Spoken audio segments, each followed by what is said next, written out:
Hello and good morning साथीहरू, it's me Rita Nepal अनि तपाईँ सबैहरूलाई स्वागत छ मेरो न्यू डे न्यू ब्लगमा। आशा छ सबैजना सन्चै हुनुहुन्छ होला अनि म सन्चै छु साथीहरू। अनि म चाहिँ बिहान उठेर मर्निङ वाक गएर अनि आइसकेको छु अनि फ्रेस नि भइसकेँ अनि खाना नि बनाउन थालिसकेको छु मैले चाहिँ। अब हिजो शनिबार थियो अनि शनिबार चाहिँ मेरो लागि फ्री डे हो के, न कुनै खानामा कम्प्रोमाइज न वर्कआउट केही नै गर्दिनँ के होइन। अनि त्यसपछि चाहिँ अब आज आइतबार भइहाल्यो अनि आइतबारदेखि त फेरि आफ्नै रुटिनमा स्टार्ट हुनु परिहाल्यो नि त होइन। अनि के एउटा बहिनी छ होइन, मलाई सधैँ हामी इभिनिङ वाकमा पनि जान्छ नि त अनि सधैँ मलाई के भन्छ होइन त्यसले, दिदी मलाई पनि बिहान उठाउनु है कल गरेर, म पनि मर्निङ वाक जान्छु भन्छ क्या। त्यो मान्छे होइन कहिले नै उठ्दैन क्या, मैले जहिले फोन गरेँ पनि के बहिनी चाहिँ सिधा मेरो घरको अगाडि बस्छ होइन, ऊ त्यो ग्राउन्ड फ्लोरमा बस्छ क्या त्यो चाहिँ। अनि जहिले भन्छ क्या मलाई, दिदी उठाउनु है म पनि जान्छु भन्छ कि। तर होइन त्यो मान्छे कहिले उठ्दैन क्या, म यतिचोटि फोन गर्छु कहिले उठ्दैन, यस्तो अल्छी छ। मोबाइल साइलेन्टमा राखेर सुत्दिन्छ अनि मलाई चाहिँ फोन गर्नु मात्रै पठाउँछ, कहिले उठ्दैन। एक दिन नै गएको छैन मसँग इभिनिङ वाक चाहिँ, हामी दुईजना सँगै जान्छौँ। अनि आज चाहिँ म बनाइरहेको छु दाल प्लस दाल अनि त्यसपछि पालक धनियाँ टमाटर नुन राखेको छु मैले अलिकति अनि हरियो खुर्सानी राखेर रोटी बनाउँदैछु। अनि एउटा रोटी चाहिँ बनाइसकेको छु अनि प्लस यो चाहिँ हो सिन्कीको झोल होइन। अब हजुरकोमा के भन्छ, गुन्द्रुक चाहिँ हाम्रो ततिर सुकाएकोलाई भन्छ होइन। यो चाहिँ मुलालाई कुटेर बनाएको हुन्छ कि, डब्बा कहाँ गयो त्यसको, मुलालाई कुटेर बनाएको हुन्छ। हाम्रो सुदूरपश्चिमतिर हुनुभएको मान्छेहरूलाई त थाहा छ, तराईतिरकोलाई चाहिँ यो सिन्की भन्छ क्या, यस्तो हुन्छ अनि यसरी प्याक गरेर राखेको हुन्छ। मिठो हुन्छ क्या यो चाहिँ, मेरो साथीले पठाइदिएको, अस्ति घरदेखि आफ्नो घरदेखि पठाइदिएको मेरो साथीले। अनि अब बनाउँदैछु खाना। म चाहिँ खाना पनि खाइसकेँ साथीहरू, भाँडा नि धोइसकेँ, अब चाहिँ रेडी हुन्छु म पार्लर जानको लागि। कपाल त के हो भने त मेरो त जिन्दगीमा बढ्दैन जस्तो छ हौ यो कपाल त। रेडी हुनु पर्यो,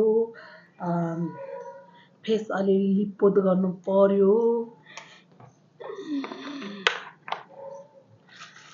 यो चाहिँ टोनर हो मामाअर्थको राइस टोनर। फेस एकदमै ड्राई भएको छ मेरो, फेस फोर पनि छ मेरो, एकदमै दाग धब्बाहरू छ।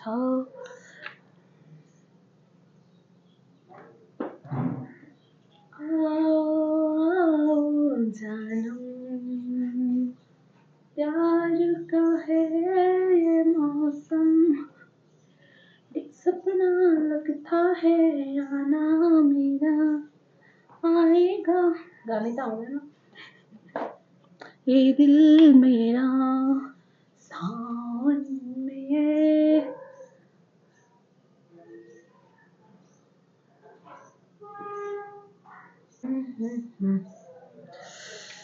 चिर गर्छ कि, ड्राई फेस छ नि त मेरो, अनि यहीँ लगाएपछि कस्तो चिर हुन्छ क्या मेरो फेसमा, तर राम्रो छ। म चाहिँ यस्तो चिसोमा नै मोइस्चराइजर लगाउँछु।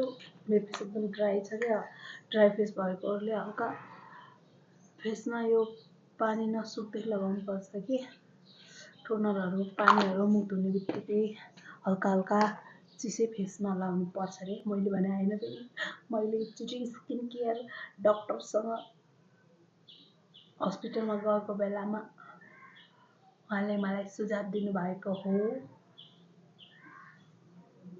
सो मैले पनि तपाईँहरूलाई भनेको। धन्यवाद।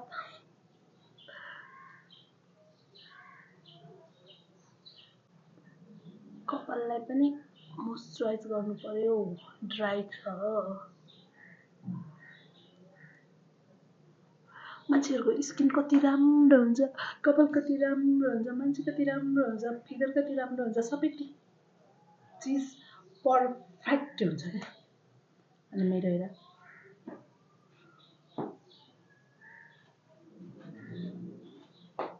यस्तो छ, न थोप्रा मिलेको छ, न हेयर मिलेको छ, न बडी मिलेको छ। मलाई बनाउनु बेला त भगवान पनि खै के गर्दै हुनुहुन्थ्यो, भजन कीर्तन गर्दै हुनुहुन्थ्यो कि के गर्नुभएको थियो। तर अब के गर्ने, अरूको अगाडि मैले जस्तो भगवानले दिनुभएको छ म त्यस्तैमा खुस छु भन्नै पर्यो। किनभने कि थाहा छ अब चाहेर पनि राम्रो हुन सकिँदैन भनेर। थोपडा बडी पर्फेक्ट नभए पनि अब आफ्नो आनी बानी चाहिँ पर्फेक्ट बनाउनु पर्छ।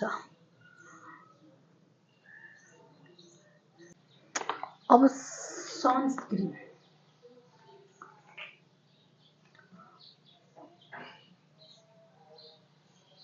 अब भगवानले जस्तो थोपडा दिए पनि अब घामबाट त अलिअलि त बचाउनै पर्यो होइन।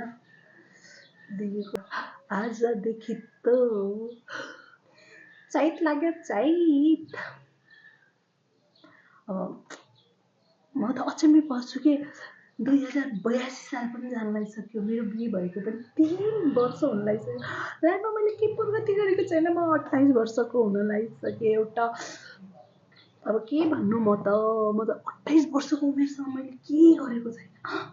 सोच्दा पनि अचम्मै लाग्छ भने कि मैले त अहिलेसम्म मैले के गरेको छैन। प्रगतिको नाममा केही नै गरेको छैन। बस देखावटीको नाममा बिहे गरेछु भइगयो। अरू त केही गरेको छैन मैले मेरो जिन्दगी। अब यो वर्ष त के गर्न सकेन। अर्को वर्ष त पक्का गर्छु भन्छु जहिले नि। तर के गर्नु वर्षै फेरिसक्छ। म मेरो लाइफमा केही चेन्जेस हुन स्कुलको जिन्दगानी तर्पण छाया यो वर्ष नि जान लागिसक्यो। अब आजदेखि चैत सुरु भइसक्यो। यो वर्ष नै जान्छ गइसक्यो भनौँ। अब 2083 मा पार्लर खोल्ने मन छ। पार्लर सिकेर लेट्स सी के हुन्छ। 28 साल त मैले यत्तिकै पानीमै डुबाइदिएँ। अब 29 सालदेखि हेरौँ 29 वर्षदेखि हेरौँ के हुन्छ कसो हुन्छ। साँच्चै भन्नु मलाई आफ्नो हातदेखि आफै करियर बिगारेको हो क्या मैले होइन। मेरो करियर बिगार्नमा सबभन्दा ठुलो हात म रिता नेपालको छ। मैले के मलाई होइन के अरे विदेश जाने यस्तो भूत चढाएको थियो कि यस्तो भूत चढाएको थियो। अब कुरै छोड्दिनँ होइन। अनि मलाई अङ्कल हुनुहुन्छ कि मेरो पुलिसमा उहाँ असहाय हुनुहुन्छ। अनि उहाँले चाहिँ मलाई सशस्त्रमा देऊ भन्नुभयो। म मन नलाइ मलाई जबरजस्ती गर्नु पठाए सबले। मन नलाइ असहायमा दिन लगाएन। अनि अब ठिकै दिए पनि तर मेरो मनमा दिए पनि तर मेरो मनमा एउटै ख्याल हुन्थ्यो कि मलाई विदेश जानु छ भनेर होइन। अनि मैले त्यो विदेश जाने प्रोसेसमा आफ्नो करियर 5-6 वर्ष डुबाएँ। अनि असैमा नै सिलेक्ट भएन। 1 मिनेट दौडमा म फेल। अनि त्यसपछि 1 मिनेट दौडमा फेल। 20 मिनेटमा पार गर्नु थियो मैले 21 मिनेटमा गरेँ। अनि फेल भएँ। मलाई त्यस्तो केही गुनासो भएन कि म फेल भएँ त्यहीमा भनेर। केही गुनासो पनि लागेन होइन। अनि 1 महिना क्लास पनि लिइसकेको थिएँ तर पनि केही गुनासो भएन। किनकि मेरो दिमागमा त भूत चढेको थियो विदेश जानलाई। अनि केही हुने भएन। अनि त्यसपछि न विदेश जान पाएँ न त्यो सशस्त्रमा नियुक्ति भर्न पाएँ होइन। अनि आजभोलि लाग्छ कि हेर्छु म यहाँ सशस्त्र क्याम्प नजिकै हो स्वयम्भूको सशस्त्र क्याम्पको पछाडिको गेटमा बस्छु नि त गेट नजिकै। अनि मलाई यतातिर त अब सब स्वयम्भू एरियातिर त धेरै जस्तो सशस्त्रहरू नै हुनुहुन्छ नि त बस्ने। अनि मलाई अब मेरो हाइट वेट देखेर चाहिँ मलाई चाहिँ धेरै जस्तो मान्छेले के भन्छ सशस्त्र हो भन्छ। यस्तो दिमाग खराब हुन्छ आफैलाई देखेर उहाँहरूलाई देखेर होइन आफूलाई देखेर। किनकि त्यो बेलामा म बन्न सकिनँ। अहिले त म कति राम्रोसँग सशस्त्रमा जागिर खाइरहेको हुन्थेँ असहायमा। तर के गर्नु यस्तै हो कि भाग्यमा नलेखेको कुरा यस्तै हुन्छ। न यताको भयो न उताको भयो म बिचको भए अड्किएको छु अहिले चाहिँ म। अब फेरि मेरो अब पार्लरमा मेरो ड्रिम सर्यो। अब भएन नि त यताउताबाट। अनि एउटा त गर्नु पर्यो। जिन्दगी त कटाउनु पर्यो एउटा काममा लागेर। यत्तिकै त फेरि काम चोरको अवार्ड पाउँछु म। यत्तिकै बस्यो भनेपछि त केही काम धन्दा केही नगरेर म बसिराखेँ भने चाहिँ म सिधा कामचोर अवार्ड पाउने पहिलो व्यक्ति म हुनेछु के फेरि स्टार्ट भइसक्यो ढ्याडो मलाई कहिले सकिन्छ होला यो रोडको काम लास्ट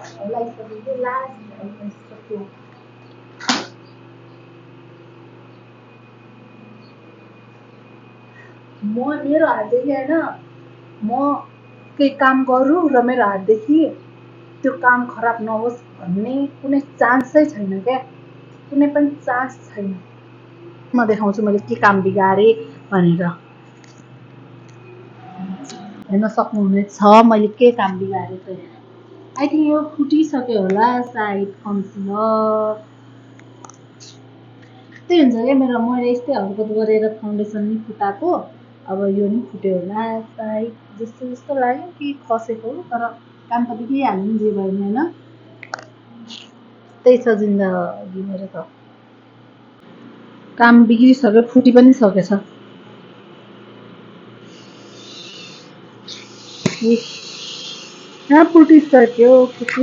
फुटिसक्यो कन्सिलर छ यो साइड अस्ति भर्खरै नयाँ ल्याएको हो यस्तै हुन्छ क्या मेरोमा म त यस्तै फुटिहाल्यो तर म फ्याँक्दिनँ नि छ फाल्दिनँ छ हेर्न राख्छु हरेक एउटा कुराले पनि कति डिफ्रेन्ट देखाउँछ क्या होइन लिपस्टिक नलाउँदा कस्तो अर्कै देख्छ होइन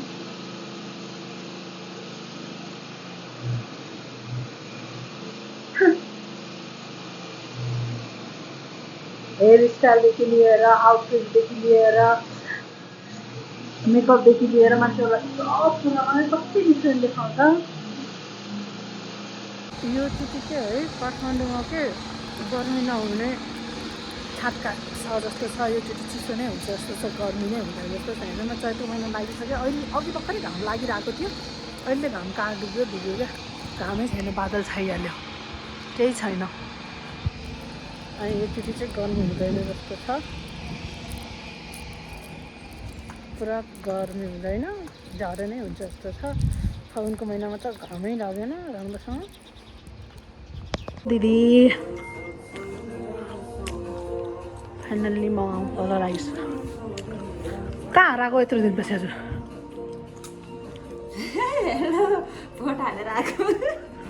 केमा तारा तारा हाल्छ घन्टीलाई तारा भनेर गएर अहिले घन्टीले जितेपछि घन्टी भन्छ कसम ल बधाई हो दिदी बधाई हो घन्टीमा पनि हालेको छैन होइन घन्टीमा पनि हालेको छैन तपाईँले उसले हाल्यो होला पक्कै पनि एमालेलाई माटोमा हाल्यो होला माटोमा थाहा पाएँ मैले माटोमा चाहिँ हाल्यो हो तपाईँले पुरा पानी परेर झर्ला जस्तो भइरहेको थियो ओहो पानी एकैछिनमा झर्ला जस्तो भइरहेको थियो अघि त अहिले त पुरा घाम लागिरहेछ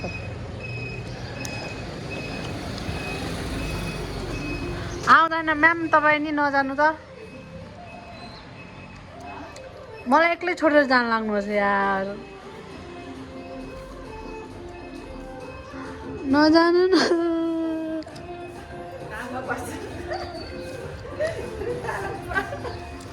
मलाई एक्लै छोडेर जान लाग्नुहोस् यार नजानु के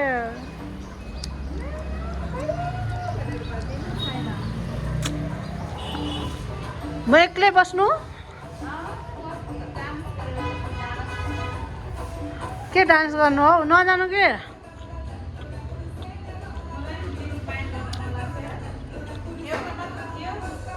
मेरो पनि यो मात्रै हो दिदी त्यही पनि कति पुरानो भइसक्यो किन्ने यसमा चाहिँ मेरो थाइ ठुलो मेरो थाइ ठुलो छ नि त यहाँ चाहिँ टाइट हुन्छ के कम्मर चाहिँ ठिकै हुन्छ होइन यहाँ चाहिँ यो थाइ ठुलो छ नि त त्यही भएर त्यही पनि म लगाइदिन्छु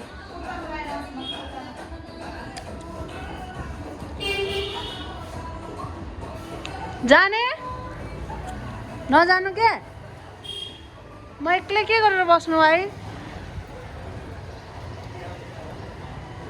के मतलबै छैन दिदी हामी बेच्दिउँ है पार्लर बेचेर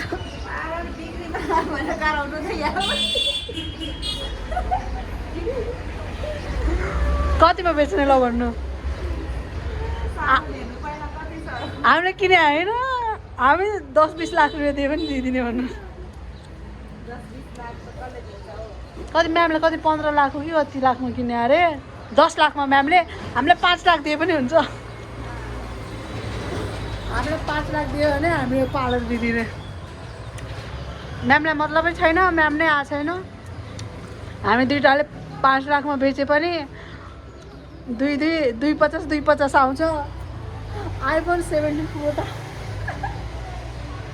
आइफोन 17 प्रो आउँछ उसैले मेरो त मोबाइल फुटेर यहाँ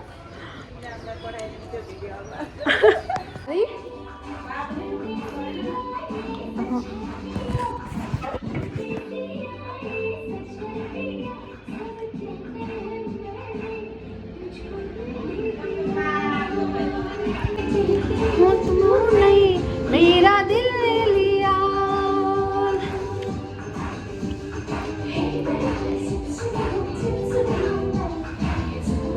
म्यामले हेरिरह होला मेरो चर्ती कला कि चत्री कला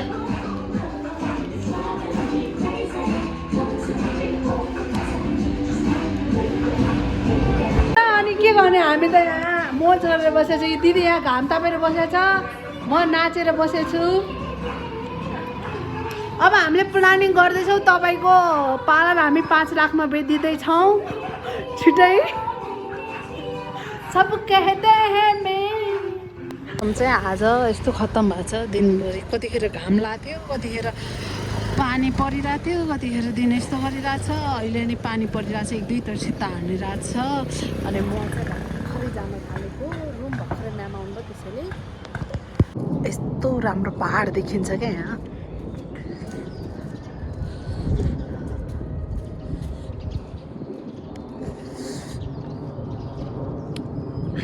यति दामी पहाड देखिन्छ नयाँबाट साथै यहाँ स्केटिङ हाउस पनि छ हो कस्तो दामी देखिएको पहाड वरिपरि पहाड देखेछ अनि बिचमा चाहिँ हामी छौँ कि हामी त्यही रुम पनि पुगेँ अनि त्यसपछि चाहिँ यहाँ पानी पनि पर्न स्टार्ट गरिसक्यो हेर्नु सक्नुहुन्छ यहाँ पानी पर्न थालिसक्यो म ठ्याक्कै रुम पुगेको अनि पानी पनि पर्न स्टार्ट भयो थ्याङ्क गड म बचेँ पानीदेखि रोज्ने बुल्दा के पो हुन्छ खै बोल्नै लगाउँछ क्या मेरो त पानीबाट भिज्नको लागि बचेँ सो आजको लागि मेरो भेटेँ बाइ बाइ टाटा